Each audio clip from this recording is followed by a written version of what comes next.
Bonjour à toutes et à tous, j'espère que vous allez bien. Bienvenue pour ce deuxième jour des grands dossiers de la protection sociale, en direct dans nos studios de Boussingault. Donc nous avons le plaisir d'inviter François-Emmanuel Blanc, directeur de la CCMSA aujourd'hui, et Renaud Villard, directeur de la Caisse nationale d'assurance vieillesse. Alors avant bien sûr de leur donner la parole et de débattre avec eux, un petit rappel sur un certain nombre de règles. Bien, nous sommes, comme je vous le disais, en live. Donc, même s'il n'y a pas de public, vous pouvez nous voir. Quelques consignes de départ qui vous dureront en fait toute la journée. Donc, vous n'avez pas la possibilité d'utiliser vos caméras, vous n'avez pas la possibilité non plus d'utiliser vos micros. C'est tout à fait normal, c'est nous qui les bloquons à distance. Hein, c'est le Big Brother et chez vous. Pour autant, vous pourrez interagir avec nos deux invités dans le canal de conversation. Et d'autre part, une fois que tout cela sera terminé, eh bien, vous aurez la possibilité de regarder le replay. Alors, quelques informations. Vous pouvez interagir aussi avec l'école sur Twitter, Facebook, LinkedIn. Donc, n'hésitez pas à faire vos posts, à faire vos commentaires. Donc, tout cela sera relayé.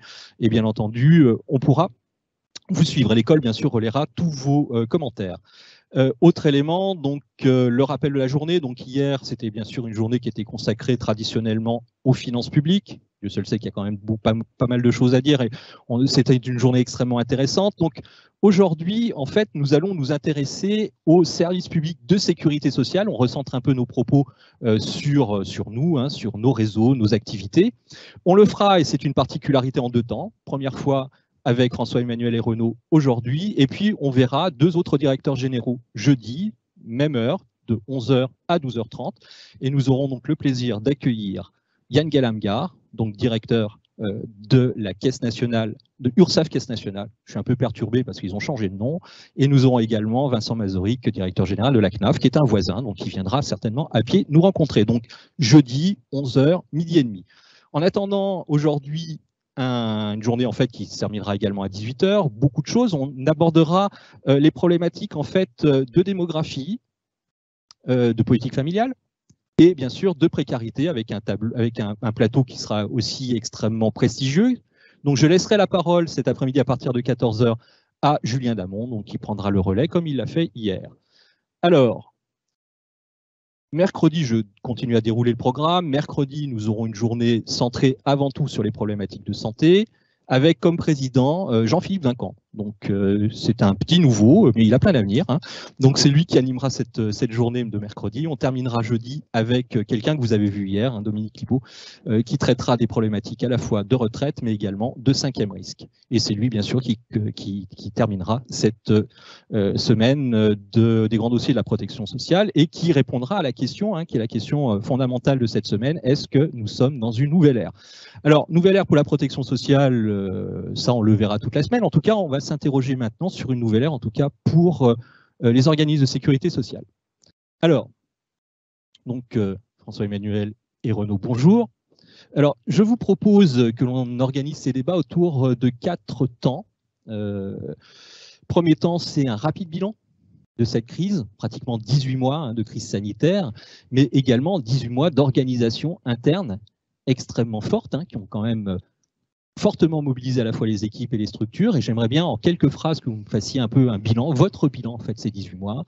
Et ensuite, on abordera plus précisément, parce que l'idée, c'est pas de regarder dans le rétroviseur, mais peut-être aussi de regarder vers l'avenir et de se dire, finalement, cette crise sanitaire, cette crise sociale, cette crise économique, quel impact, d'ores et déjà, on peut voir sur nos structures, nos organisations.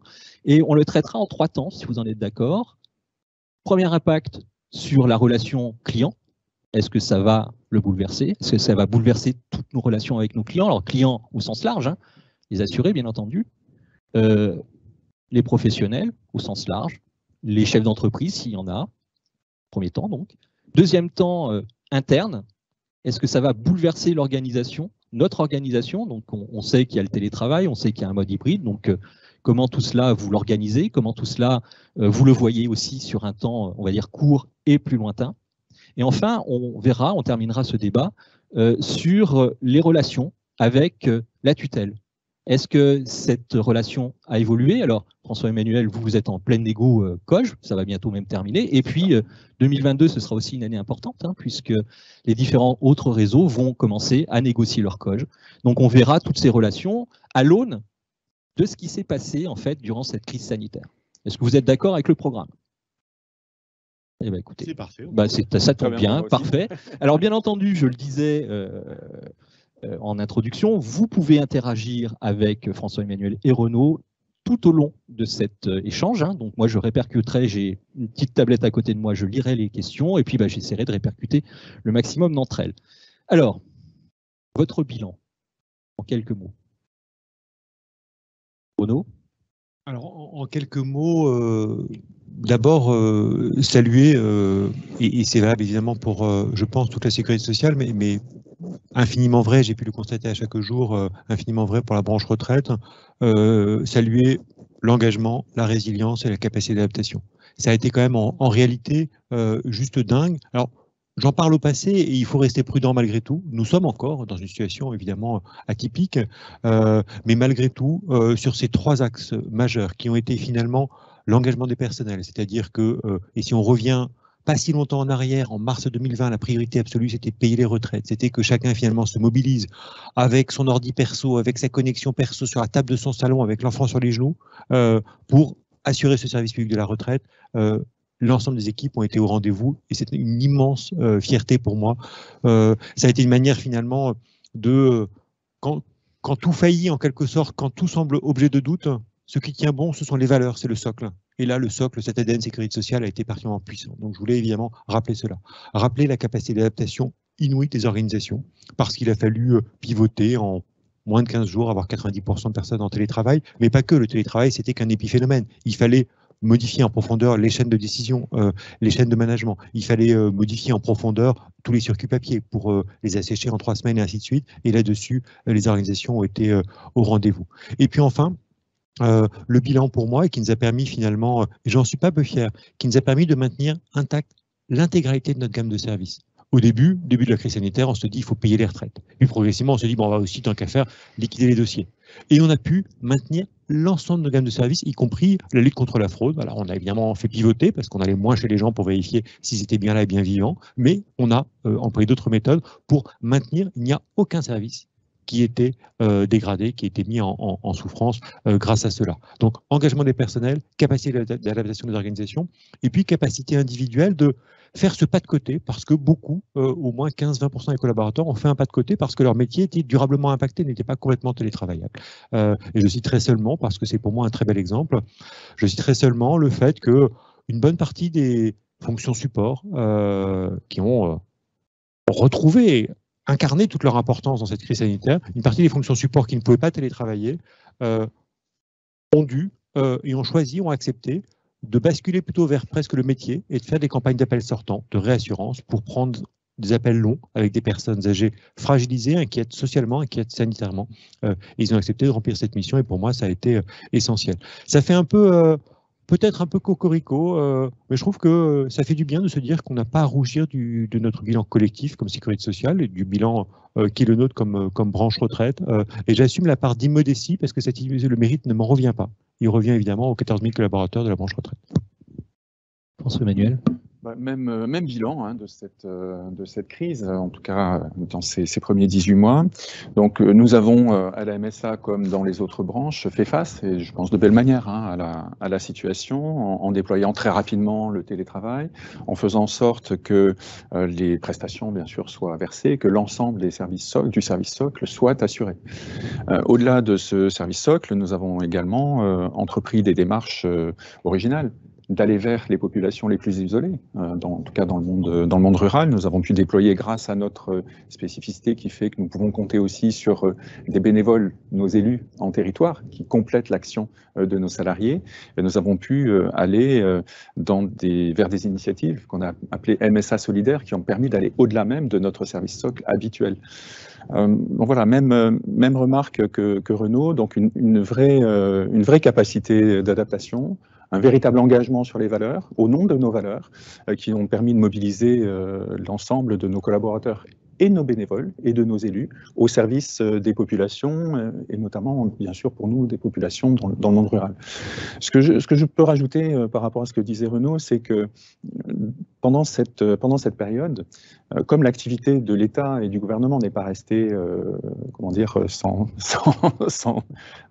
augmenter, puisqu'il fallait répondre, bien sûr, par l'action publique aux besoins de la population, l'ensemble de la population, nous avons été confrontés aussi à la nécessité de déployer de nouveaux services. Au-delà de ceux que j'évoquais tout à l'heure. Nous avons dû, sur le champ de l'assurance maladie, déployer des nouveaux services en ligne, faire en sorte que nous puissions déployer, par exemple, la capacité de nouveaux arrêts de travail pour permettre aux personnes qui ne pouvaient plus, du fait de leur contact avec la maladie, ne pouvaient plus aller travailler et puissent bénéficier de ces arrêts de travail à domicile. Nous avons déployé donc tout un arsenal de nouveaux services en un temps record, là aussi en partenariat étroit avec nos collègues du régime général, sur l'ensemble des branches. Nous avons dû déployer aussi, comme les URSSAF, au-delà de ce que j'indiquais sur l'assurance maladie, nous avons dû déployer toute la démarche de report de cotisation, de différé de cotisation, pour faire en sorte que les entreprises agricoles puissent bénéficier également du dispositif gouvernemental d'appui à leur activité pendant la période de crise. Et cela a mobilisé l'ensemble de nos collaborateurs, là aussi, de manière extrêmement importante. De la même manière, au titre de la prévention des accidents du travail ou de la sécurité et santé au travail, nous avons dû déployer très rapidement, grâce à nos contrôleurs, les mesures qui permettaient, dans chacune des activités suivies par nos services, les gestes barrières, pour faire en sorte que dans ce domaine stratégique qui est celui de la souveraineté alimentaire, nous puissions quand même continuer à manger en déployant des mesures barrières adaptées à chacune des spécificités des chaînes de production. Alors donc on le voit, hein, quand même une très très forte mobilisation des différents réseaux. J'avais quand même une question. On a parlé de valeurs, on parle beaucoup de valeurs au sein de la protection sociale. Est-ce que vous pensez que ces valeurs en fait s'en sortent renforcées? Est-ce que au final, puisqu'on a fait face, hein, comme vous le disiez, on a continué à payer les prestations, est-ce que ces valeurs vont être renforcées au sein de la population, ou parce qu'on voit toujours un décalage entre des valeurs qui sont très fortement portées dans nos institutions, quand on voit les BSI, etc. Donc là, la valeur de solidarité, etc. est particulièrement mise en avant par les agents. Mais est-ce que vous pensez que ces valeurs ont été diffusées au sein de la population française? Plus qu'elles ne pouvaient l'être auparavant, hein, j'entends. En tout cas, oui, je dirais sans doute trop peu, mais bien plus qu'auparavant. Trop peu parce que on a sans doute à capitaliser et à vraiment à assumer un côté communiqué sur cette présence en général invisible qu'est la sécurité sociale, et cette présence invisible, mais qui est justement toujours là quand on a besoin. Et là-dessus, on avait vraiment incarné assez fortement ce côté, la sécu est là, avec cette espèce de force tranquille qui est, quand vous en avez besoin, en général, vous ne la connaissez pas, voire parfois vous la vilipendez, vous vous en moquez, vous dites « Ah, la sécu, etc. » Une espèce d'éléphant archaïque. En réalité, non, le mammouth, il est bien là, et puis le mammouth, c'est pas du tout un mammouth, c'est pas du tout un éléphant archaïque. Et pour moi, l'excellence opérationnelle dont on a su faire preuve, et que François-Emmanuel illustrait parfaitement, elle est aussi, je trouve, à mettre à évidemment notre mérite, mais surtout à valoriser auprès de nos concitoyens, pour dire que si la Sécu a été là, c'est justement parce qu'elle a su se transformer au quotidien, se transformer en routine. Si elle a su aussi vite s'adapter, déployer de nouveaux services, projeter de nouveaux agents, c'est bien parce qu'elle avait acquis cette excellence opérationnelle. Je pense qu'on a sans doute renforcé aux yeux de nos concitoyens l'idée que le socle de solidarité avait été particulièrement présent et s'avérait particulièrement indispensable. Je pense qu'on a encore également à capitaliser auprès de nos concitoyens sur la preuve par les faits, en quelque sorte, l'épreuve des faits, qui a été de dire ce système de sécurité sociale, parfois plus connu pour son trou que pour son excellence opérationnelle, eh bien c'est aussi une excellence opérationnelle au service de nos concitoyens. Là encore, sans se gargariser, mais se rappeler finalement ces deux valeurs socles, la solidarité, mais aussi l'excellence opérationnelle, tout ce que veut dire proximité, etc. Ces deux valeurs socles, on a trouvé à les incarner. Et j'espère qu'on aura réussi à en convaincre nos concitoyens et qu'ils ne retomberont pas dans l'espèce de critique facile, parfois un peu, enfin très souvent un tout petit peu caricatural de l'archaïsme supposé d'une sécurité sociale qui a changé très rapidement. Donc François-Emmanuel, si je résume, le mammouth il est plutôt agile. Oui, aussi, je réfute complètement le terme de mammouth s'agissant de la sécurité sociale. On aura l'occasion sans doute d'y revenir dans le courant de notre échange lorsqu'il s'agit de se projeter aussi pour l'avenir, sur l'avenir. Moi, je voulais renforcer ce que dit Renaud. Moi, je pense que les valeurs, on a eu l'occasion, nos valeurs, on a eu l'occasion de les faire connaître encore plus à cette occasion-là. Parce que, effectivement, lorsque la situation de crise est là, nous avons pu répondre présent et de manière très, très concrète. Non seulement, comme je l'indiquais tout à l'heure, directement auprès de nos adhérents, auprès des bénéficiaires de nos prestations, mais aussi auprès de nos partenaires, en territoire en particulier. Je citais 2 exemples de partenariats qu'on a déployés. J'évoquais tout à l'heure MSA Solidaire. Cette action-là, on l'a déployée en partenariat avec l'Association des maires ruraux de France. Donc, auprès de nos partenaires, les élus locaux, les maires des petites communes, nous avons pu faire valoir l'engagement solidaire de la MSA, salariés au titre des prestations notamment, mais aussi de nos élus cantonaux, au service des populations. Ça, c'est le premier exemple. Et puis, le Secours populaire français. Nous venons d'ailleurs de signer un partenariat beaucoup plus global suite au partenariat que nous avons déployé avec le Secours populaire à l'occasion de Noël dernier. Là aussi, il s'agissait de donner encore plus de sens à cet aller vers les populations les plus en difficulté. Et nous avons, je pense, à travers ces initiatives et au-delà de notre service socle, renforcé la prise de conscience de ce qu'était vraiment la MSA en ce qui nous concerne, mais disons la protection sociale du monde agricole et rural que nous représentons dans cette démarche du dernier ou du premier kilomètre, si j'ose dire. Alors donc en fait des valeurs qui ont été en fait renforcées, mais je pense qu'il faut effectivement conforter, puisque là on a montré effectivement notre présence. Pour autant, effectivement, là, maintenant, il va falloir capitaliser sur ces éléments. On a vu aussi une multiplication des actions. Vous en citiez effectivement, par exemple, les services supports qui, finalement, ont réinvesti le métier, des actions qui ont été tout à fait nouvelles. Alors maintenant, si on essaye de se projeter un peu sur l'avenir, à partir de ces actions qui ont été un peu réalisées dans l'urgence, il fallait effectivement répondre à des manques ou réinventer en fait des choses. Qu'est-ce que vous pensez qui va rester en fait de cette action, notamment à destination de nos assurés? Le service, est-ce qu'il va, pour faire court, est-ce qu'il va être simplement amélioré avec des choses que l'on a pu expérimenter durant le confinement puis après, ou alors est-ce que finalement c'est un moment où le service doit être réinventé? Les deux pour moi. Les deux, on va évidemment capitaliser sur tous ces services en ligne qu'on a généralisés. Enfin, on a, je pense, considérablement allégé certains process de gestion et simplifié les outils. Ça, évidemment, c'est un acquis, il faudra le conserver. En revanche, pour moi, il y a 2 orientations fortes qu'il va falloir porter et sur lesquelles il va falloir garder cette petite musique qui nous a évidemment beaucoup marqué, beaucoup affecté dans nos vies personnelles et professionnelles, mais qui doit nous permettre de grandir parce qu'on sort grandi, je crois, de la crise. 2 éléments. Le premier, et François-Emmanuel parlait du dernier kilomètre, le premier, c'est cette évidence de la proximité.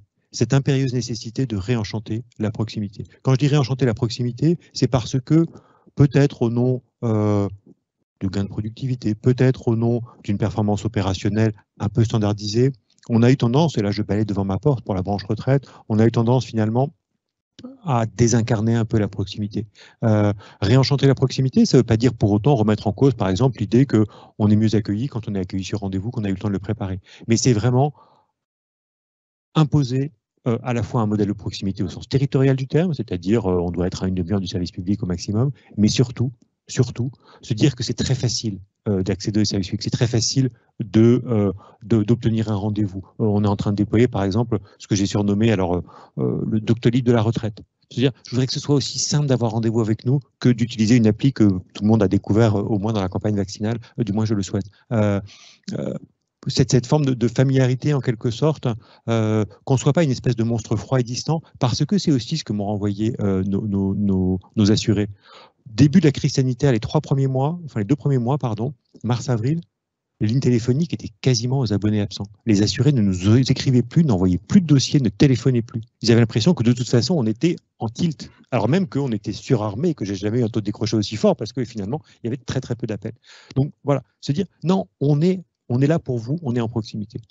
Le deuxième volet, il est corollaire, et François-Emmanuel l'a très bien rappelé, c'est le aller vers. On ne découvre pas le aller vers, on ne découvre pas évidemment aller chercher les plus fragiles. Mais je pense qu'on a pour le coup posé un principe fort de ce qui était une intuition, de je fais du data mining pour identifier les fragiles, etc.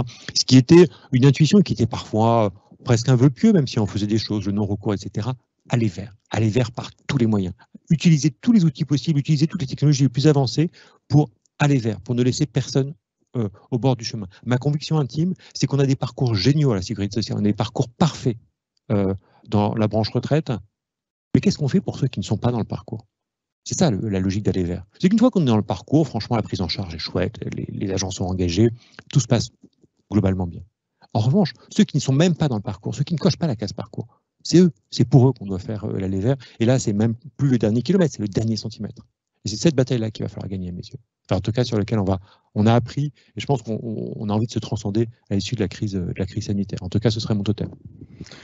Oui, alors, moi, ce que je pense, c'est que en termes de services, la crise a accéléré un phénomène qui est finalement qui traverse toute la société, qui est celui de la demande de personnalisation.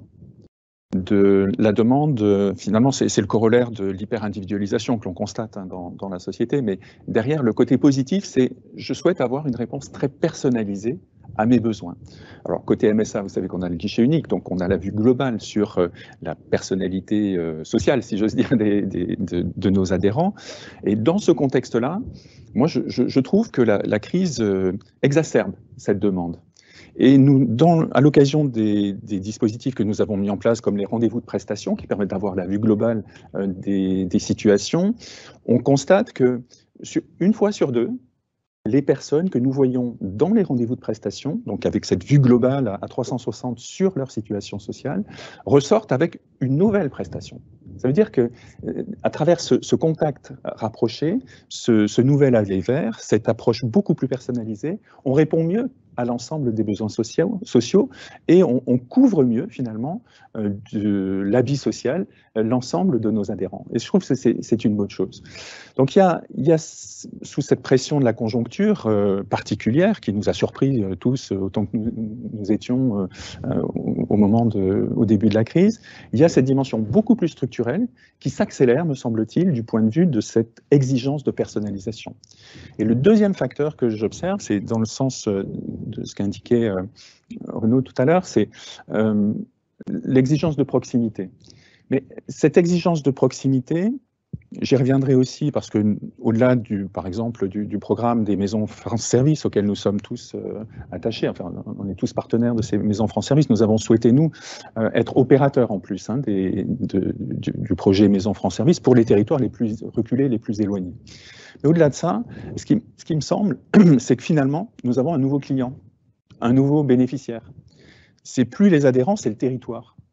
Et plus concrètement, les aménités des territoires, c'est-à-dire l'aménagement des territoires, qui fait que la protection sociale, qui touche bien sûr les besoins de chacun de nos adhérents et qui renforce le bien-être individuel, personnel, ne peut se déployer pleinement que si nous mettons à disposition, dans l'écosystème où vivent les gens, des services publics plus proches, et c'est le cas des maisons France Service, des services de santé plus proches. C'est le cas de l'action que nous faisons au titre de notre mission d'assurance maladie, de gestion du risque, en accompagnant l'exercice coordonné en territoire rural et dans les services, dans les secteurs territoriaux les plus éloignés, puisque c'est là que nous avons notre vraie valeur ajoutée. Eh bien, voilà, d'une certaine manière, tout se passe comme si, en matière de protection sociale, on avait un nouveau bénéficiaire, le territoire dans son ensemble. Et du coup, c'est difficile de segmenter, c'est-à-dire on ne s'adresse pas seulement à la population du régime général ou à la population agricole, salariés ou exploitants, on s'adresse finalement à la population dans son ensemble au titre des externalités que la protection sociale apporte au territoire par son action. Et d'un point de vue très, très concret, ça veut dire que nous sommes, d'une certaine manière, nous, en territoire et dans tous les territoires, nous sommes finalement un centre de ressources de l'action territoriale, de la protection sociale, au bénéfice de l'ensemble des populations. Moi, ça me paraît être une notion qui est en train d'émerger. On voit l'avenir que peut prendre cette notion du territoire et de la proximité. Et je crois que c'est un véritable effet de la crise, d'un point de vue conjoncturel, mais aussi comme accélérateur d'un révélateur structurel. Ça pose quand même un certain nombre de questions. Alors, quand je vous entends, François-Emmanuel, je me dis que le fait d'être un guichet unique permet d'avoir une vision 360 degrés plus facile, puisque de fait, votre métier vous permet, enfin, lorsque vous êtes en interaction avec un de vos ressortissants, vous avez la possibilité effectivement de voir tous ces risques. Alors du coup, ça quand même interpelle le directeur général d'une branche que vous êtes, Renaud, où vous faites, en gros, alors votre action, bien sûr, elle est très étendue, mais votre cœur de métier, c'est la retraite. Comment, finalement, on peut concilier être directeur général ou être, finalement, travailler dans une CARSAT avec un cœur de métier retraite, avec cette vision 360 degrés de l'assuré? Pour moi, effectivement, du point de vue de l'assuré n'a, par certains côtés, pas à connaître les branches de la sécurité sociale. Le 360, alors effectivement, il est nativement embarqué par la MSA. La logique du 360, c'est justement toute la logique de parcours que j'évoquais, qui est maintenant quand même grandement facilitée par les très gros référentiels qu'on est en capacité d'attaquer. C'est-à-dire qu'il y a deux volets qui permettent finalement d'éviter que, si on repère quelqu'un qui est en grande fragilité ou en grande défaillance sur le plan de la prise en charge du soin, de se dire « ah bah c'est pas nous, c'est les autres ». Je ne dis pas qu'on ne l'a jamais fait, mais en tout cas, on a maintenant les outils qui permettent non seulement de faire des signalements, évidemment, aux partenaires, mais également de repérer de manière partenariale des fragilités.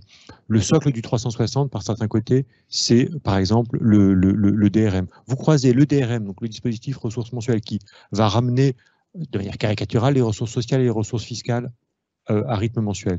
Vous croisez ça avec le répertoire national commun de la protection sociale, qui est l'ensemble des droits ouverts, l'ensemble des affiliations d'un assuré. Avec cela, vous avez finalement un 360 informatique. Après, en revanche, il faut évidemment que la gestion suive et que ce 360 informatique ne soit pas uniquement une espèce de boîte noire et de référentiel, mais que ce soit un outil de gestion, parce qu'un outil informatique pour l'informatique, évidemment, n'a pas de sens. Il faut bien que l'informatique soit au service de nos métiers.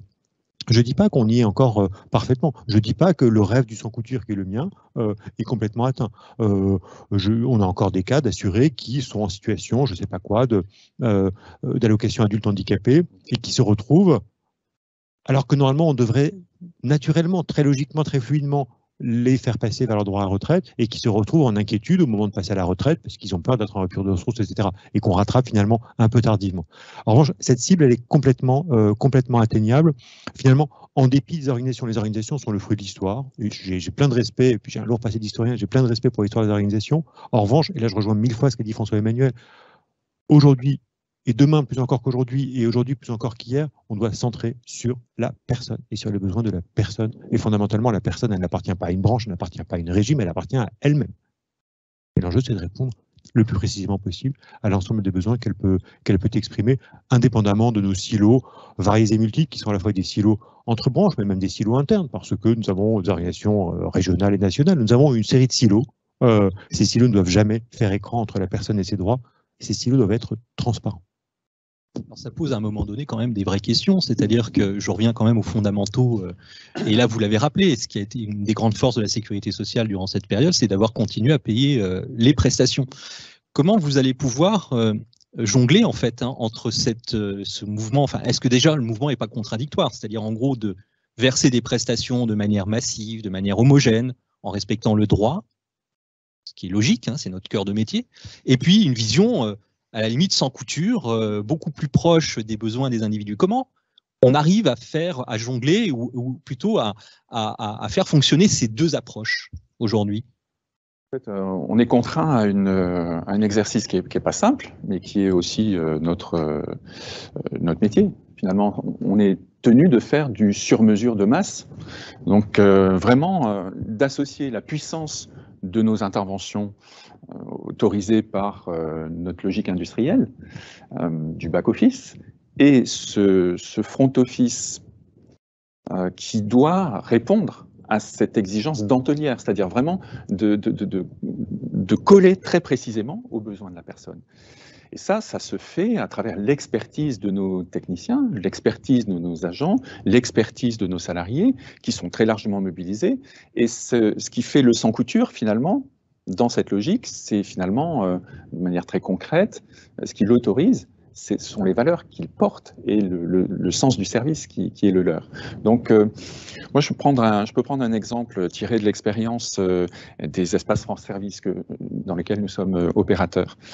Ce que nous avons apporté à l'État dans le projet France Service, au-delà du partenariat sur les 2500 futurs espaces France Service, c'est que dans les 200 espaces France Service qui seront opérés par la MSA, on upgrade le cahier des charges, c'est-à-dire on bonifie le cahier des charges et on apporte, du point de vue de la protection sociale, par la participation de nos agents, un plus par rapport au cahier des charges d'une maison France Service standard. Notre ambition, finalement, en partenariat étroit avec les collègues du régime général, c'est que ce service-là, rendu par un de nos techniciens, nos agents, dans un espace France Service, dans un territoire très rural, corresponde peut-être pas à du niveau 1, toutes branches confondues, mais au moins à un niveau entre 0,5 et 1. C'est-à-dire beaucoup plus qu'un tout premier niveau de renseignement sur la totalité de la gestion sociale de la personne. Donc voilà, c'est ça qu'on arrive à faire. Après, on renvoie bien sûr, lorsque c'est nécessaire, pour plus ample traitement, à cette logique extrêmement robuste et puissante qui est celle des branches, ou que nous avons nous aussi dans la MSA, à nos back-office pour traiter ou aller dans une relation encore plus détaillée, plus pointue, sur tel ou tel sujet qui serait nécessaire d'explorer ou de creuser. Mais je pense que c'est comme ça que ça se construit. Donc la réponse, elle est dans les processus de travail et dans les valeurs portées par nos agents au service de ces processus et de cette orientation client. Un petit complément, si vous permettez.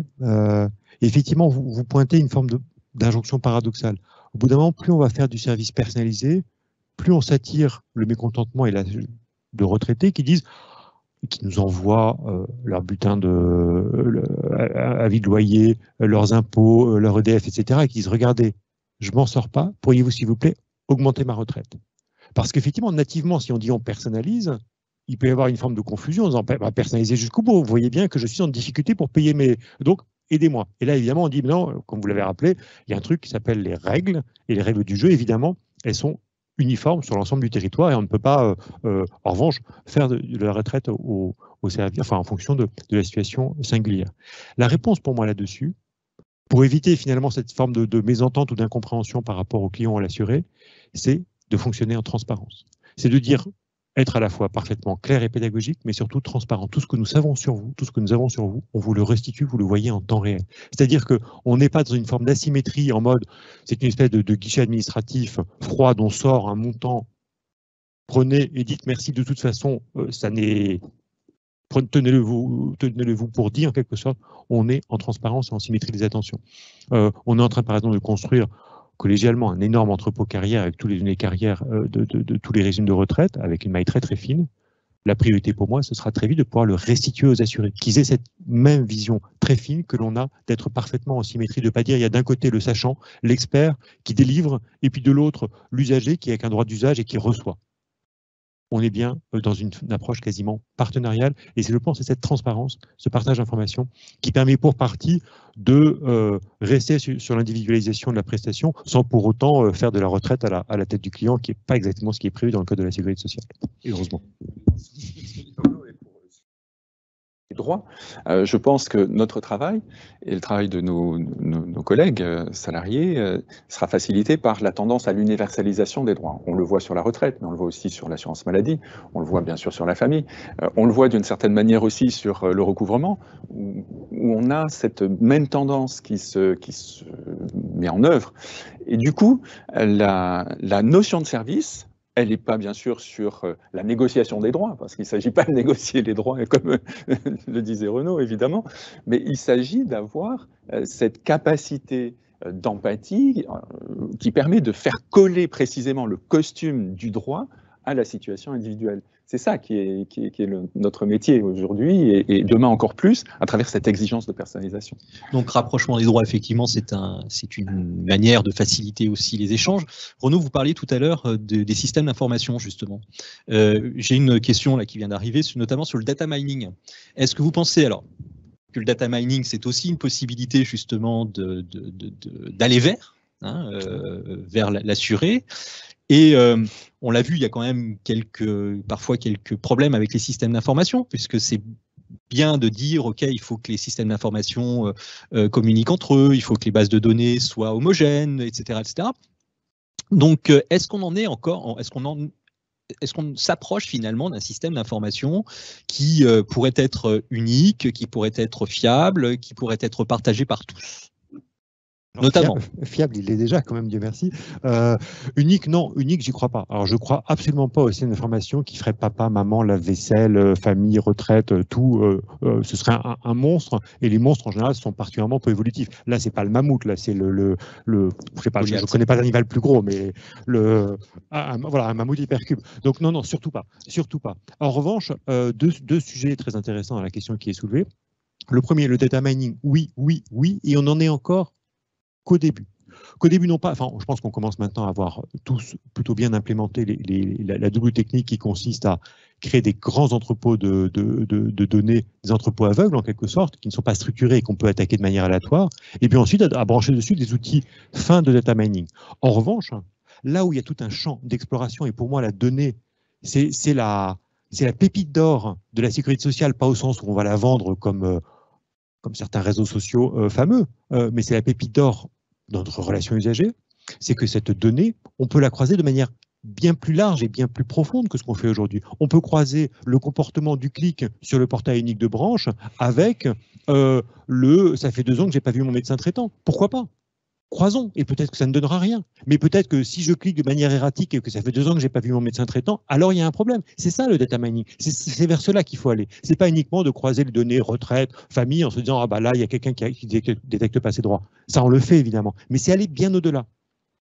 Et pour moi, c'est sans doute une clé. Et en revanche, deuxième point qui est soulevé de manière très juste dans la question, c'est le côté on est en responsabilité sur des bases de données colossales, avec une granularité extraordinairement fine et avec un consentement qui n'est pas complètement éclairé, même si évidemment on est conforme tous au RGPD, avec un consentement qui est obligatoire. Un assuré ne peut pas refuser de nous donner ces informations sociales et ainsi de suite, ce qui nous donne une responsabilité particulière. C'est-à-dire qu'on ne peut même pas dire vous pouvez refuser. La plupart des données que l'on collecte, le droit au consentement est considéré comme acquis et ne peut pas être refusé.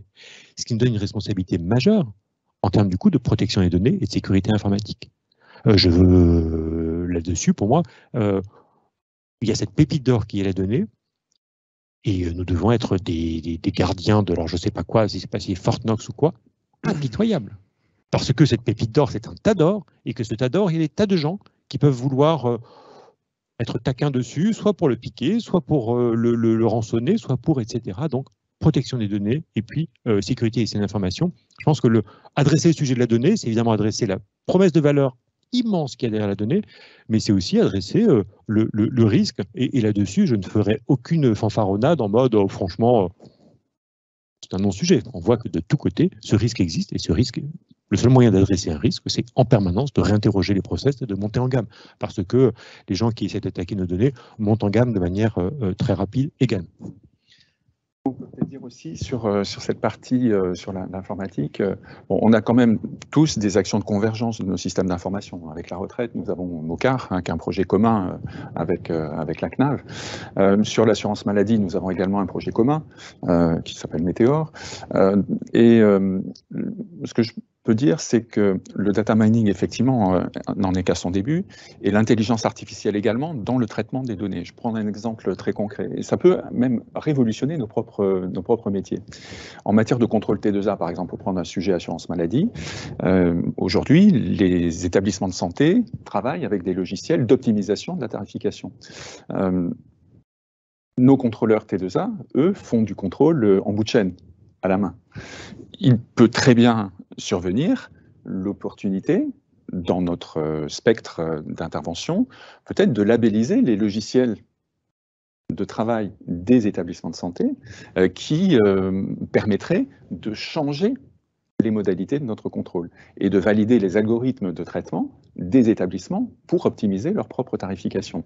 Donc voilà, ce sont des exemples qui peuvent être utilisés à travers du deep learning, enfin des techniques d'intelligence artificielle, en particulier le deep learning, qui permettraient d'aller plus loin dans l'exercice de nos responsabilités en tant que gestionnaire de qualité du service à rendre. Là aussi, à travers ce type d'exemple, le contrôle est aussi un service à rendre à nos adhérents, à nos bénéficiaires, puisqu'il s'agit d'avoir une tarification, en l'occurrence, adaptée à la réalité. Renaud, vous parliez de promesse de la donnée, c'est une expression qui est plutôt jolie. Alors justement, est-ce qu'aujourd'hui, nous sommes, au sein des organismes de sécurité sociale, au sens large, en capacité véritablement humaine et technique d'exploiter toute cette richesse des données que l'on peut produire? Non, je pense pas. Je pense qu'on est encore en courbe d'apprentissage. Pour le coup, et là aussi, hein, c'est là que c'est la partie des sujets sur lesquels je réfute le supposé mammouth de la sécurité sociale. Je pense que sur ces sujets-là, on n'a pas du tout à rougir de l'état d'avancement en termes d'immixtion très forte dans toutes les techno big data, techno big data à la fois en termes de modèles d'analyse et de data scientist, pardon pour les anglicismes, également en termes d'inclusion de modèles d'intelligence artificielle, que ce soit en deep learning, en machine learning, etc. Pardon encore pour les anglicismes. Je pense qu'on on sait capitaliser sur les meilleures technologies du moment, à la fois parfois en les internalisant, parfois en les confiant à des tiers, parce qu'il y a parfois des sauts technologiques qu'on n'a pas nativement en capacité, d'intégrer ou d'avoir les ressources suffisantes. En revanche, donc cette maturité, oui, je pense qu'on l'a. Je pense qu'en revanche, on n'a pas encore fini cette montée en gamme, à la fois en termes de recrutement et puis en termes de capacité de croisement et de capacité de calcul des données. Et pour moi, là-dessus, il y a un côté, on est encore au début, en quelque sorte, des capacités de cette promesse client. De manière très, très caricaturale, aujourd'hui, le big data, on le concentre principalement sur le non-recours, qui est un sujet majeur, mais on le concentre principalement en croisant quelques grosses bases de données en temps réel pour identifier des non-recours et de la fraude. C'est un peu les deux grands segments d'action du big data. Mais encore une fois, le jour où on intégrera dans ce big data toutes les approches données clients les plus variées possibles, là, on sera en capacité, pour le coup, toujours plus de personnaliser, de plus uniquement faire de la recherche de masse, de présomption de non-recours, présomption de fraude, et puis après, ça va aux lignes expertes métiers qui vont regarder si effectivement il y a fraude, si effectivement il y a non-recours, mais sur vraiment personnaliser toujours plus le service.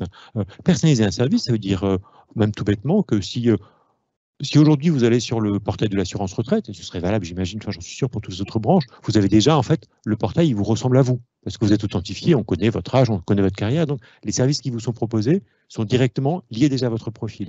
Mais si je vous ai profilé bien mieux, je peux quasiment devancer vos besoins. C'est-à-dire que la personnalisation est beaucoup plus forte, tout en restant sur un modèle en réalité industriel. C'est-à-dire que, je ne sais pas si on a le droit de citer des marques, oui, parce que, mais on est passé de H&M à Zara, mais on peut faire on peut passer à, alors je ne suis pas très très fort en code vestimentaire, mais voilà, on peut monter en gamme de manière très très nette, tout en restant, tout en faisant du prêt-à-porter. Alors non, c'est pas chez H&M ou Zara, parce que je ne suis pas complètement sûr qu'ils produisent en France, mais l'industrie textile française. H&M, je ne suis pas sûr non plus. Hein. Non, je pense ni l'un ni l'autre. Sincèrement, ça m'étonnerait. Sans leur faire injure, je ne suis pas totalement certain que ce soit leur modèle économique. Mais en tout cas, voilà, vraiment, pour moi, c'est ça, hein, c'est là que je parle de promesse de valeur. Et cette promesse de valeur, elle permet aujourd'hui à tous les services variés et multiples numériques qu'on utilise au quotidien d'être hyper personnalisé, de penser à notre place, voire de manière effrayante de nous proposer un billet d'avion juste parce qu'à un moment ou à un autre, d'avoir une corrélation très forte entre notre comportement sur le web et puis le côté, mais tiens, au fait, est-ce que cette personne n'a pas envie de passer un week-end à Rome?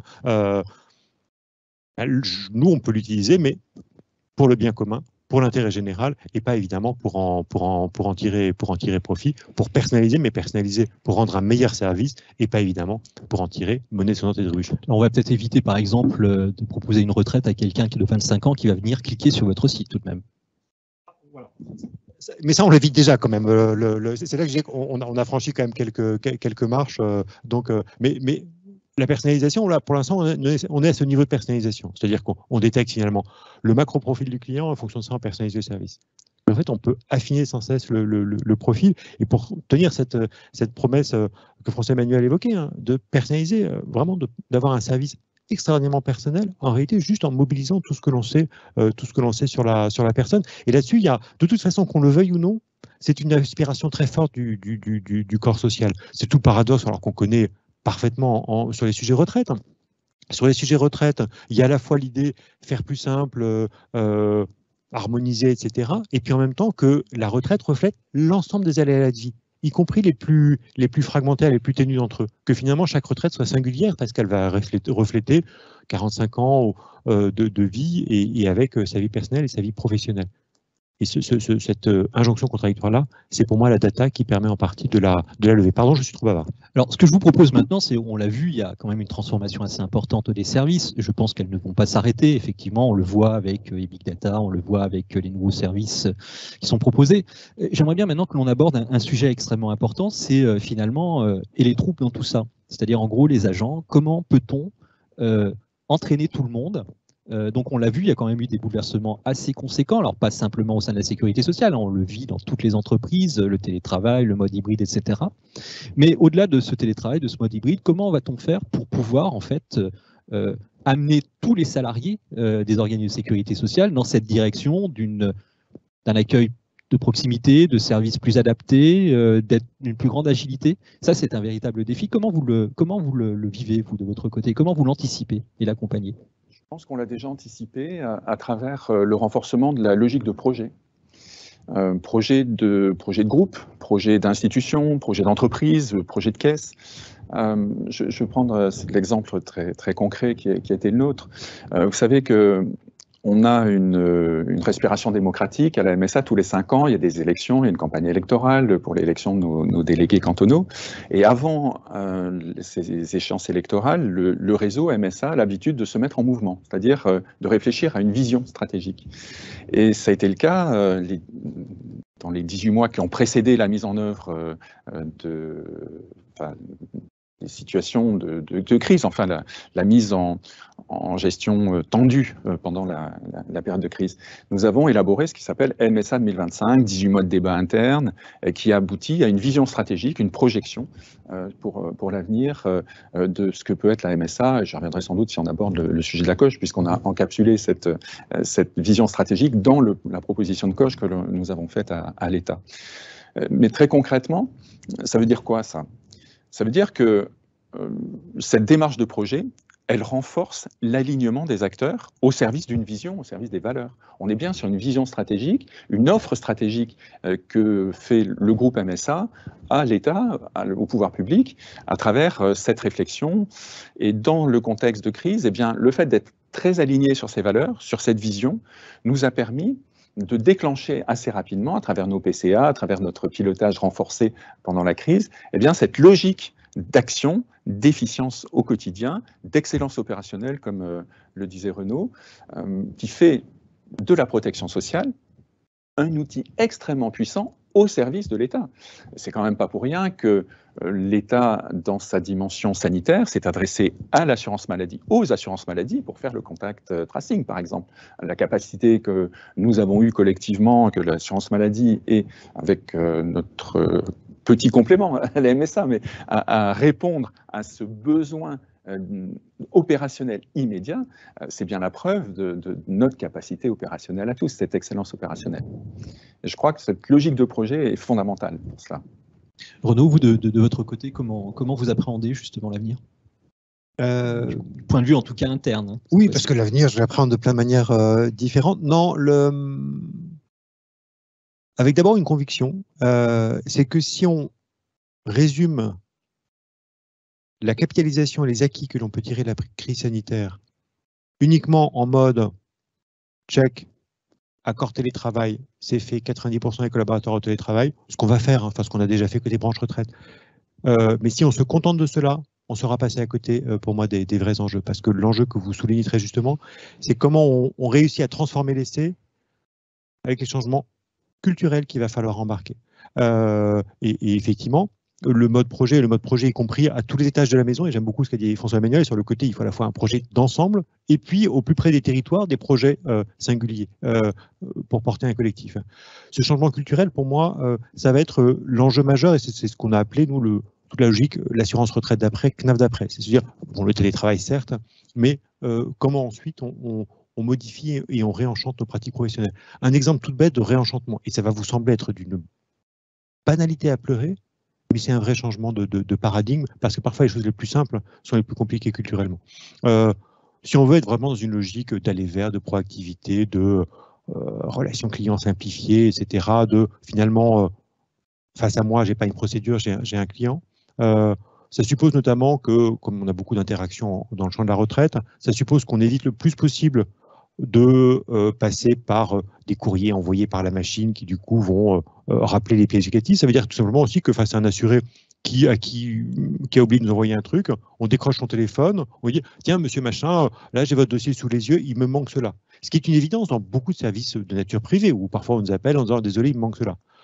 Notre logique assez processée, assez procédurée, assez informatisée, fait qu'en général, quand il manque un document, le technicien constate qu'il manque un document, clique sur document manquant, et puis miracle de la technologie, le mise sous pli, impression, mise sous pli, patin, coup fin, voilà, timbre pas cher parce qu'on est, impécunieux, et ça arrive une semaine plus tard chez l'assuré qui reçoit un magnifique courrier lui demandant de bien vouloir envoyer le bulletin de salaire de mai 2021. Mine de rien, changer complètement la logique de gestion en disant, avant de faire tout cela, juste décrocher son téléphone. C'est typiquement ce genre de... Alors, évidemment, ce ne sera pas le cœur de la stratégie, mais c'est tous ces changements culturels qu'il va falloir embarquer. On sait que changer les cultures, c'est toujours le plus compliqué. Pour moi, ce qui sera sans doute un des leviers, en tout cas un des leviers majeurs que je vais souhaiter activer, c'est vraiment de marteler un principe qui a été à la fois terriblement efficient et terriblement maltraité logiquement pendant la crise sanitaire, c'est celui de subsidiarité. Il a été la subsidiarité, c'est-à-dire que la décision doit être prise au plus près de ceux qui la mettent en œuvre. Et que finalement, plus la décision est lointaine, plus elle est mal fondée et mal formée. Évidemment, la crise sanitaire fait qu'on est redevenus tous très jacobins, très centralisateurs, c'était logique, l'urgence commandée. En revanche, ça nous a permis aussi de redécouvrir la crise sanitaire, la force des organisations de proximité, la force du management de proximité, la force de la maille qui est par exemple celle de la branche retraite, la CARSAT et les agences. Et là-dessus, de jouer à fond la carte de la subsidiarité en disant finalement, les chaînes de commandement, elles doivent porter la stratégie, définir les objectifs et les moyens, et ensuite, la décision doit être au plus près de la chaîne opérationnelle. Si on veut justement porter le sens à se dire que telle agence, finalement, je ne sais pas quoi, le jeudi après-midi, c'est appel sortant de l'assuré, que sais-je, je dis cela au hasard, il faut que ce soit porté et incarné, et le meilleur changement culturel, ça viendra d'une décision qui sera prise en proximité. C'est évidemment... je ne mésestime pas le chantier à ouvrir, mais c'est vraiment le pari qui est le mien, c'est vraiment d'opérer ce changement culturel. Ça viendra progressivement, il y aura des résistances au changement, c'est normal, mais une des clés de la réussite, pour moi, ce sera vraiment cette subsidiarité et finalement d'accepter un peu de se départir des oripeaux de savoir d'une caisse nationale. Alors justement, finalement, ça réinterroge aussi les relations entre le centre et la périphérie. Enfin, le terme déjà n'est plus bon aujourd'hui, hein, centre-périphérie, mais ça réinterroge en fait plusieurs niveaux. La caisse nationale avec les caisses locales au sein des caisses locales, entre les directions, agents de direction, managers stratégiques et les agents. Donc, quels sont, selon vous, les leviers pour pouvoir parvenir à ce changement culturel très profond? Parce qu'on est encore dans une organisation très bureaucratique, très pyramidale. Côté MSA, c'est pas notre modèle, le modèle pyramidal, puisqu'on a un modèle caisse centrale et caisse de MSA pluridépartementale. Et la logique n'est pas celle, d'ailleurs, un certain nombre d'observateurs pensent qu'il faudrait que ça évolue. Ce n'est pas nécessairement de notre avis. De ce point de vue, en évoluant de modèle caisse centrale vers un modèle qui renforcerait les conditions de pilotage du réseau. Aujourd'hui, la réalité, à travers la notion de projet, fait que les acteurs, les caisses locales, la caisse centrale, sont parfaitement alignés sur un projet, la réalisation MSA 2025 et demain la convention d'objectifs et de gestion. Chaque caisse, direction générale et équipe de direction et conseil d'administration locaux sont dépositaires dans leur territoire pluridépartemental du projet MSA 2025 et de la réalisation de tous les objectifs de MSA 2025. Et de ce point de vue, le travail dans notre réseau est celui de l'animation du réseau local qui passe par la vérification de cet alignement stratégique à travers des conventions que nous négocions entre caisses centrales et les caisses locales. Vous voyez, donc on n'est pas dans une logique, qui serait celle d'une organisation, disons, pyramidale qui devrait se décentraliser. Nous sommes nativement dans la MSA, du fait de notre modèle mutualiste, nous sommes nativement dans un mode de fonctionnement qui est très décentralisé, avec l'alignement des acteurs néanmoins, à travers cette notion de projet et ce pilotage, et qui fait que finalement on arrive à une homogénéité de traitement, et c'est d'ailleurs un de nos engagements forts, hein, du renforcement de cette homogénéité sur l'ensemble du territoire, mais nous sommes déjà à un niveau intéressant de ce point de vue. Renaud, justement, la culture, on va dire, régime général, elle est quand même effectivement plus centralisée. Des outils, par exemple, comme la COGE, on va en parler, hein, bien entendu, puisque vous êtes, vous, en cours de signature, mais on est au niveau du régime général plutôt dans la perspective de retravailler 2022 dans cette négociation COGE. Il y a un outil qui existe, donc il y a la COGE, et puis il y a les CPG. Est-ce que selon vous, par exemple, il faudrait réinventer les CPG ? Puisque souvent, en tout cas, je viens de l'assurance maladie, c'était plutôt une déclinaison, on va dire, locale d'un texte national avec des indicateurs qui étaient adaptés aux réalités. Mais c'était encore très descendant. Hein. Et est-ce que vous pensez qu'aujourd'hui, ce serait un bon temps ou un bon moyen peut-être de réactiver justement une latitude plus locale par rapport à un texte ou par rapport à une direction qui est plus nationale ? Pas du tout. Pas du tout, parce que pour moi, le CPG ne sera clairement pas le bon instrument. Pour moi, le CPG, effectivement, c'est un instrument qui décline effectivement la COGE. La COGE, c'est un socle, et pour le coup, si on parle vraiment pour moi, la logique de subsidiarité, c'est que chaque acteur assume l'ensemble de ses missions. Les orientations stratégiques, les grands principes du service public, c'est évidemment en lien très étroit avec la tutelle et les pouvoirs et les orientations fixées par les pouvoirs publics, c'est la responsabilité de la caisse nationale. Là où j'insiste sur le principe de subsidiarité, et je suis très sensible à ce qu'a dit François Emmanuel, sur le côté, il faut co-construire. C'est-à-dire qu'une fois qu'on a posé les grands principes, et les grands principes en réalité, ils sont pas négociable. Ça fait partie de l'ADN de la sécurité sociale que de dire finalement la qualité de service, les engagements de service, c'est un socle. Et qu'on soit ici, là, dans tel territoire ou tel autre territoire, ce socle de service, il est évidemment dû.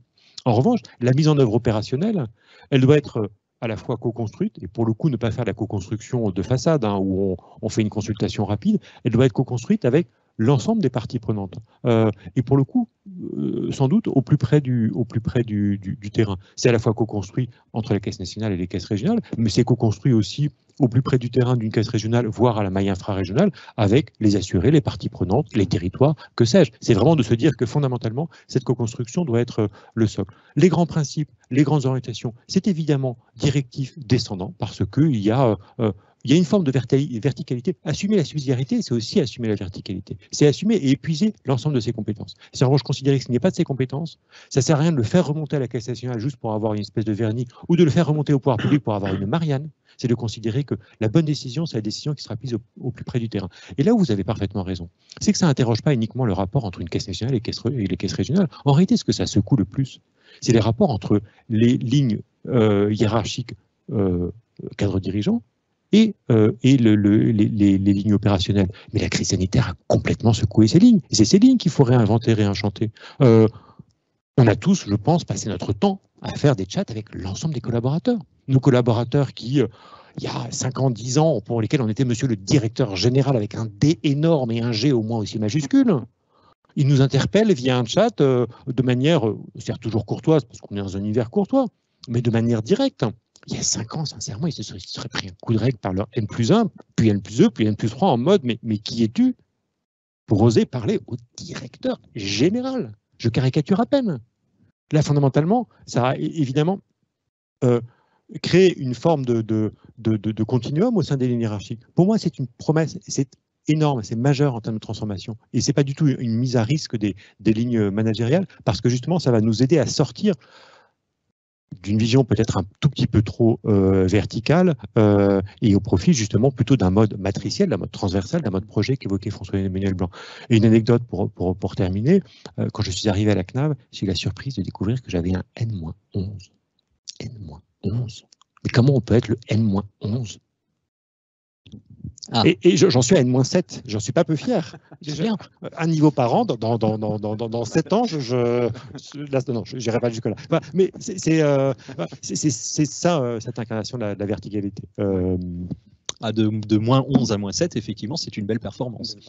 François Emmanuel. Peut-être un mot en complément de ce que dit Renaud. Moi, je pense qu'il y a quand même un changement, pas nécessairement dans la nature du CPG, mais dans la manière dont on l'élabore. En fait, ce que nous avons, alors cette année, ça va être rapide, puisque malheureusement, on va signer assez tardivement la COG, je regarde la fin de l'exercice, mais bon, c'est comme ça. Ça résulte d'ailleurs de la crise, en grande partie.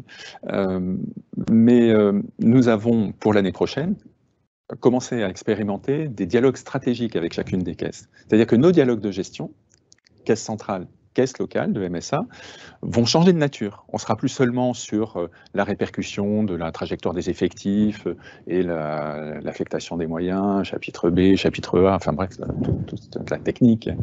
Là, notre ambition dans le dialogue de gestion, et on peut le faire parce qu'on n'est que 35 caisses, 37 si on met la caisse centrale et le IMSA, l'idée, c'est d'avoir vraiment de valider l'appropriation par l'équipe dirigeante de l'ensemble du projet MSA 2025. Et donc, ça permet d'avoir une sorte de dialogue entre la direction générale de la caisse centrale et la direction de chacune des caisses qui porte sur le management, disons, à 360 degrés de la caisse. Donc voilà, on est un petit réseau, donc on peut faire ça, et c'est une chance, je pense, pour l'avenir. Donc voilà, c'est quand même un changement de nature lié à notre démarche de projet qui permet de renforcer l'alignement sur ce qui, précisément, doit véritablement être aligné, à commencer par les valeurs et la mise en place opérationnelle sur un territoire d'une ambition partagée qui est celle de MSA 2025. Alors il y a quand même un acteur qui n'est pas négligeable dans cette affaire, c'est-à-dire qu'on a parlé, on est très centré sur nos propres réalités. Pour autant, il y a quand même l'État, la tutelle. Est-ce que cette période, en fait, de votre point de vue à vous, hein, comme directeur généraux de branche quand même importante, est-ce que la relation avec votre tutelle, elle a évolué pendant ce temps-là ? D'abord, elle a toujours été excellente et la tutelle est toujours parfaitement juste, présente et bienveillante. Je n'ai pas encore signé ma COG, mais par ailleurs, je le pense. Non, je dirais que ça a évolué. Je n'ai pas en tout cas senti d'évolution forte.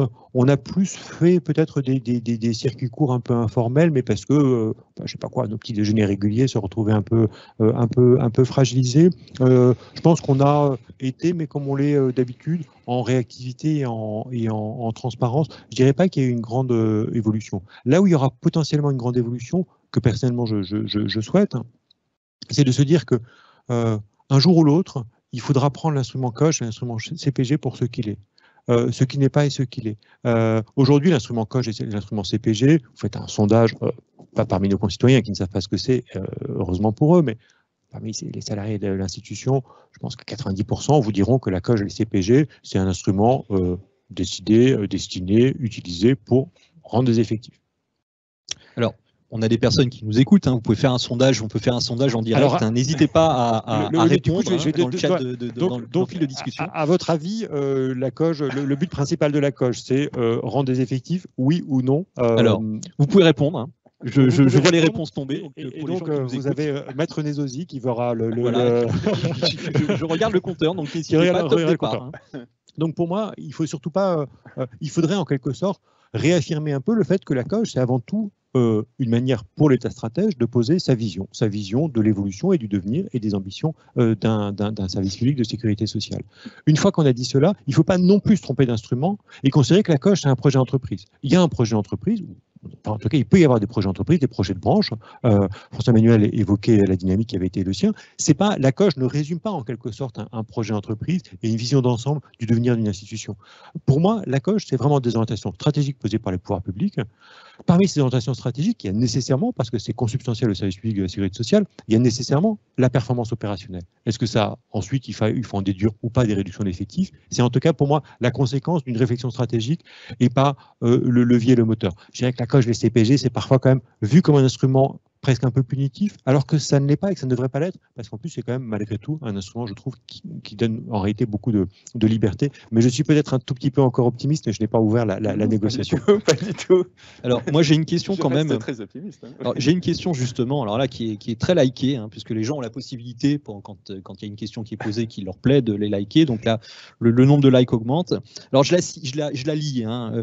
Oui, c'est une question. Vu le contexte de négociation des futures COJ, alors dans le régime général, mais bon, à la limite, elle s'adresse aussi à vous, il serait opportun de développer des objectifs COJ interbranches, interrégimes, pour davantage de cohérence d'anticipation. Les caisses nationales, ils sont-elles favorables? Donc je vous renvoie à cette question. Oui. Puisqu'on parle beaucoup de transversalité, de coopération, notamment sur les territoires. Est-ce que finalement, la COJ, ça pourrait être un bon exercice, en tout cas pour figer un certain nombre d'engagements? Oui, pas opposé en ce qui me concerne, au contraire. Moi, ce que je pourrais dire sur la COJ et la relation avec l'État, et ce que la crise a apporté, alors je ne sais pas si c'est vraiment un phénomène accentué par la crise, mais je pense qu'il y a une dynamique qui est enclenchée. C'est celle de, en tout cas, nous, ce qu'on a essayé de faire, c'est vraiment de jouer à fond la logique contractuelle. Convention d'objectifs et de gestion, convention. Logique synalagmatique d'une certaine manière, d'engagement réciproque. Alors, en tout état de cause, nous avons commencé la COJ, et je crois que c'est une exception dans l'histoire des conventions d'objectifs et de gestion, par une proposition de convention d'objectifs et de gestion élaborée à partir de nos orientations stratégiques. C'est-à-dire que nous avons négocié, avant de négocier, la manière dont on allait négocier. Et l'État a accepté, et c'est une très bonne chose, que la négociation de la COJ s'enclenche sur notre proposition. C'est-à-dire qu'en clair, nous avons fait une offre stratégique au pouvoir public. Et dans cet esprit, c'était un peu inspiré des CEPOM. Bon, vous connaissez mon parcours, donc, oui. Hein, j'ai été un peu dans le monde de la santé. Donc, je pensais qu'il était utile de jouer à fond cette logique contractuelle qui est finalement la rencontre de deux stratégies. La stratégie de l'État, la stratégie d'un opérateur comme le nôtre sur le champ qui est le sien. Et donc, la démarche a été de dire, ben voilà, Madame, Monsieur l'État, on vient te voir avec une proposition, une offre stratégique qui est la résultante de notre vision stratégique de ce que peut être la MSA, à dire de nos mandants, nos salariés, nos élus, et sans doute derrière nos élus, nos adhérents, et on te propose un ensemble d'actions. Et c'est à partir de là qu'on a commencé la négociation de la COJ, qui a pris 1 an, compte tenu de la crise en particulier, c'était un peu plus long que prévu. Donc il y a quand même un changement, je pense, par rapport à cette logique un peu descendante hein, que Renaud décrivait. En fait, ce que ça apporte, je pense, au débat et à l'action publique en général, c'est que ça force, en tout cas ça visait aussi, à faire en sorte qu'il y ait une expression de l'État stratège pour positionner clairement l'avenir que veut l'État du groupe MSA. Voilà. C'est ça qui était pour nous le fondamental de l'ouverture de la négociation. Et moi, je remercierai jamais assez l'État d'avoir accepté cette logique de négociation à partir d'une offre stratégique forte, puisque c'était basé sur notre projet, ça a été complété par notre livre blanc, et ça a été encapsulé, comme je le disais, dans la première proposition de COJ, puisque nous avons décliné, implémenté, pour prendre les termes techno, toute notre vision stratégique dans la matrice convention d'objectifs et de gestion. Voilà. Bon, après, on s'est confronté, bien sûr, dans la logique de négociation, à ce qu'est une négociation de la convention d'objectifs et de gestion. Et il y a eu effectivement des épisodes dans lesquels certains nous ont rappelé, dans la diversité des interventions de l'État, sachez que nous avons 3 tutelles et un ministère également avec qui nous travaillons de manière très concrète avec le ministère de la Cohésion des Territoires, eh bien, il y a une diversité de points de vue également entre nos 3 tutelles et notre partenaire important qui est le ministère de la Cohésion des Territoires. Et donc, on a été confronté à des positions qui étaient très proches de ce qui était dit, c'est-à-dire qu'une bonne COJ se mesure, le niveau d'ambition d'une COJ se mesure au niveau de baisse des effectifs. Alors justement, j'ai quand même la réponse au sondage en direct, hein, quand même. Eh bien non. Eh bien non, au risque de vous décevoir, Renaud, c'est non, c'est pour mesurer la performance et non donner des orientations. Donc il ne parle pas trop de réduction des effectifs. Mais tant mieux, mais ça veut dire que les personnes qui participent sont infiniment plus savants et intelligents que je ne le suis, et je m'en réjouis, je vous en félicite. Ensuite, je saisis la question, est-ce que les caisses nationales sont prêtes à avoir des objectifs intercoges? Oui, enfin en tout cas oui pour ce qui me concerne, je ne me permettrai pas évidemment de parler au nom d'autres caisses nationales, mais il y en a déjà en réalité. Dans les COJ actuelles qui s'achèvent, on avait déjà beaucoup travaillé à grands coups de dîner de travail, parce que les agendas sont ce qu'ils sont, pour essayer de de se mettre d'accord sur un socle et déjà de parler la même langue. C'est idiot, mais on avait des mesures différentes et des ambitions différentes sur c'est quoi répondre aux mails, c'est quoi répondre au téléphone, donc déjà avoir des socles. Et puis mettre des projets croisés dans les deux, dans les coges, on avait des croisements, branche famille, branche retraite, branche maladie, branche retraite et ainsi de suite. Je pense que ce modèle est appelé à prospérer effectivement, d'avoir, en tout cas moi j'y serais favorable, de se dire qu'il y a des objectifs qui transcendent une seule branche et qu'on peut inscrire en miroir dans deux coges parce que c'est en co-responsabilité de deux branches ou de plusieurs branches. Ça, pour le coup, c'est clairement, ça va dans le sens de l'histoire. À titre personnel, j'y suis très favorable. Ça permet de maintenir la lecture, l'intelligibilité, la cohérence stratégique d'une convention d'objectifs et de gestion qui est entre l'État stratège et une caisse nationale, tout en assumant le fait qu'il y a des transversalités et que ces transversalités doivent bien apparaître dans cette contractualisation. C'est-à-dire, je ne suis pas nécessairement favorable à une espèce de métacoge, de la coche des coches qu'on co-signerait tous en grand-messe et en cravaté jusqu'au cou, qui serait une espèce d'instrument bavard et un peu superfétatoire. En revanche, oui, cranté. Mais comment on le fait aujourd'hui quand je sais pas quoi, on a un projet qui est porté par deux agents de direction différents, on peut le mettre dans leur objectif personnel, les deux en miroir, parce qu'ils sont en co-responsabilité sur ce portage. Alors peut-être, puisque le temps tourne et qu'on va bientôt rendre l'antenne, l'intitulé de cette semaine, c'est la protection sociale post-Covid, une nouvelle ère. Donc si vous deviez, dans l'absolu, fixer des grandes orientations ou avoir un rêve pour votre branche ou pour la sécurité sociale sur une nouvelle ère, quel serait-il ?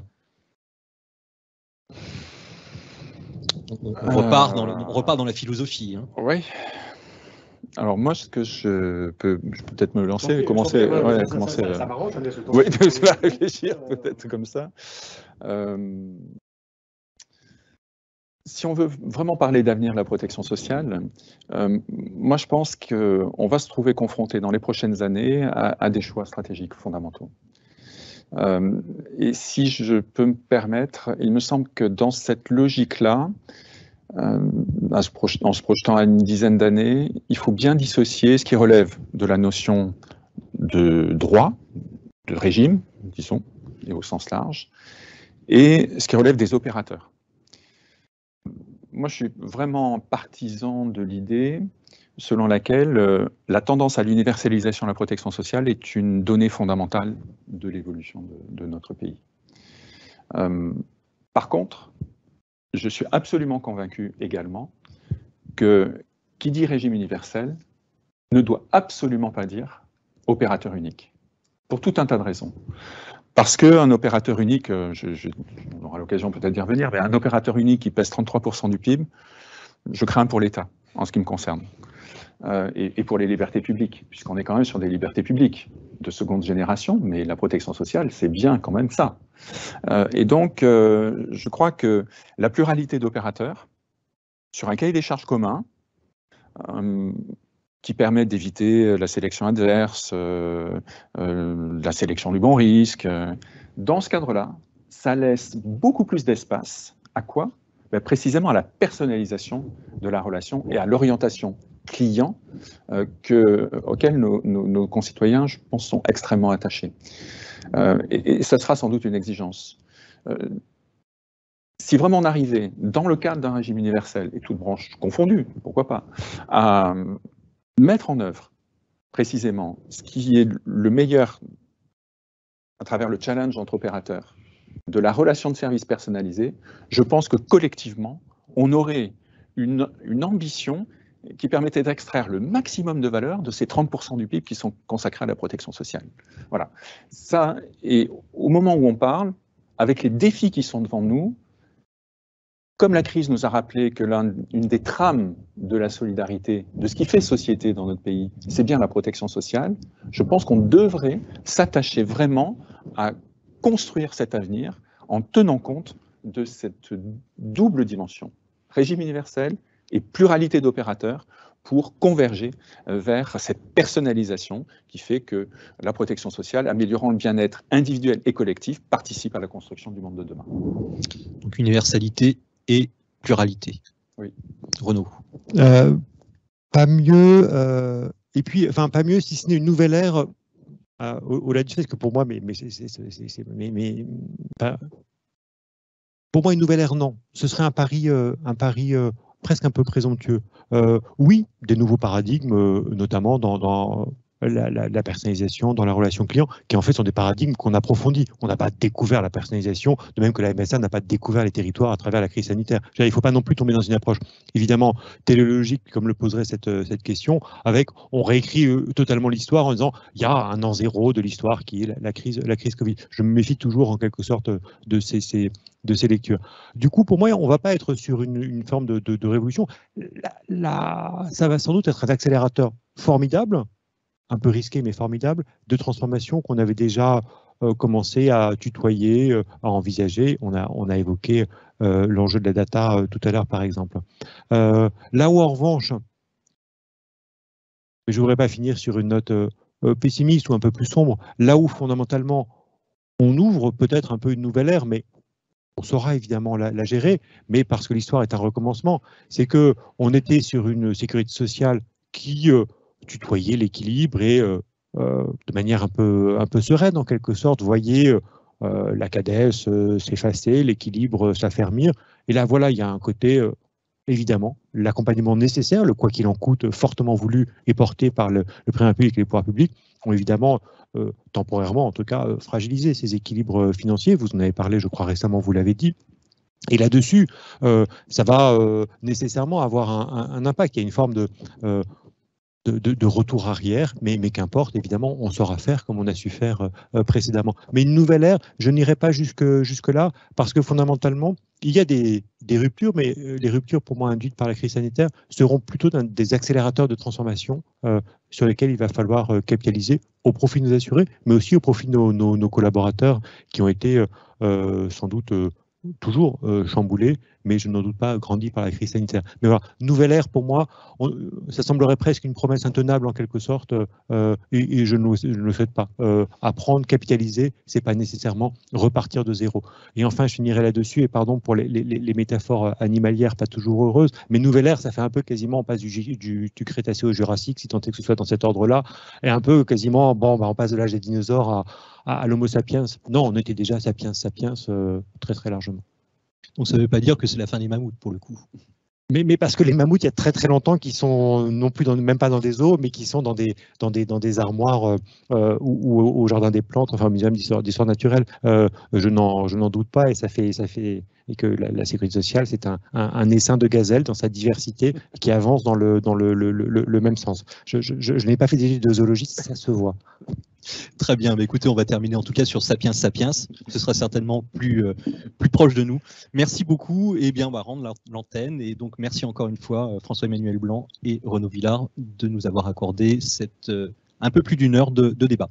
Merci à vous, et donc merci à cet après-midi, 14h, avec le grand Julien Damon, donc, qui est là déjà et qui attend pour venir déjeuner en fait. Merci à vous, au revoir.